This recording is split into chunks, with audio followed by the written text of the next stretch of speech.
Why does the left ignore Asians? The political side that cares about discrimination and minorities is bizarrely silent whenever they're discriminated against in higher education by Harvard University. And this was a topic of discussion recently on the Joe Rogan Experience with one of his guests, Dr. Debrah Soh. That's going to be Asian soon. We're going to be 100% white, basically. Well, not if Harvard has anything to do with it. No, true. They're trying to kick you guys out. Yeah. What is it about not trying to kick you guys out? But that is one of the weirder discriminations that is somehow or another slipped under the radar, that they're making it more difficult for Asians to get into Ivy League universities because you guys do so well. Yeah, I mean, it's racism. That's all 100% racism. It's racism. And I think some of these people who are getting pats on the back for being progressive, about being diverse, I think they just don't like us. And now they have a politically acceptable way to do it. But why is that? Why would they not like Asians? Well, some people just don't. Some people are racist. But is it that, or is it that you guys do too well? Well, that's the thing. I mean, we throw that whole narrative into question, this idea that if you're not white, you must, you can't be doing well in life. You can't pull yourself up and get on with things. Now, between the two, I tend to agree a little bit more with Joe. And in order to understand the left's perspective on this, you really have to be able to put yourself in their shoes. Take something like universal healthcare. Those on the left can't understand how people on the right would possibly be against universal healthcare. They think that if you're on the right, that you must just hate poor people, and whenever they have insane medical bills, well, too bad, you should have saved a little bit earlier on in life, when really it isn't about that at all. It's not about hating the poor. For somebody like me, I don't feel like I should have to subsidize somebody who sits at home eating sugar all day, somebody who doesn't exercise, and kids eating Tide Pods getting thrown into the emergency room. Why should I have to bear the costs of their poor decision making when somebody like me works out 6-7 days a week, eats really healthy, and is never in the hospital as a result? On top of that, many on the right tend to believe that in a free market with competing healthcare providers, you're actually going to get a much better and cheaper service than you would with universal healthcare. But of course, it's really just that we hate poor people. It's really hard to have an honest discussion when you can't see things from their point of view, and it has to be an accurate representation of their point of view. So why does the left ignore Asians? Well, I think it's because they break the racism narrative in America. If you're not white in America, you're not supposed to be able to do that well in America.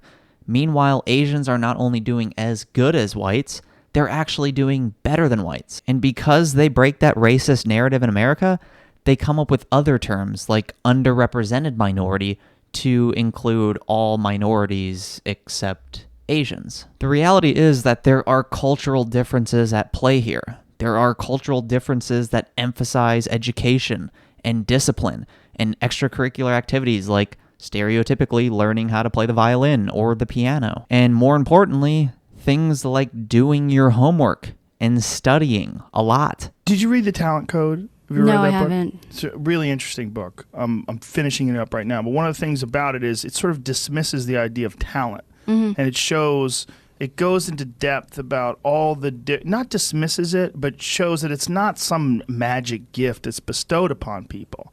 But what it is it shows all the pathways that lead to the skill developments that we consider talent. Yeah. And discipline and hard work, in particular, discipline being a culturally enforced thing, which it is with many Asians. But to acknowledge this to them almost feels like implicit racism. And some people on the right do this. They say, well, Asians are doing well because they have higher IQs and blacks have lower IQs. Just go read the bell curve. You'll find out for yourself. And while that may be true, I don't think that applies until you get to the extremes. I'm not as good as professional athletes, not because of genetic differences, but because I didn't practice that sport nearly as often or as hard as they did. LeBron is better than most people in basketball because he played a lot of basketball. I don't think you can use the genetics argument until you get to the NBA, you get to the best of the best, and then you can start using genetics to kind of explain why LeBron might be better than another player in the league. So I think the real issue here, why the left ignores Asians, is because they're taking empathy to the extreme. And empathy is something that is more prevalent on the left. If you look at personality tests, if you score higher in empathy, it's more likely that you're going to be liberal, you're going to be progressive. These two things are pretty related. But acknowledging success doesn't necessarily mean that you have to say everybody else is shit. You can say that, hey, that guy knows how to practice really well. Maybe you should start practicing like him. You're just not practicing as well as he is. Maybe try that for a change.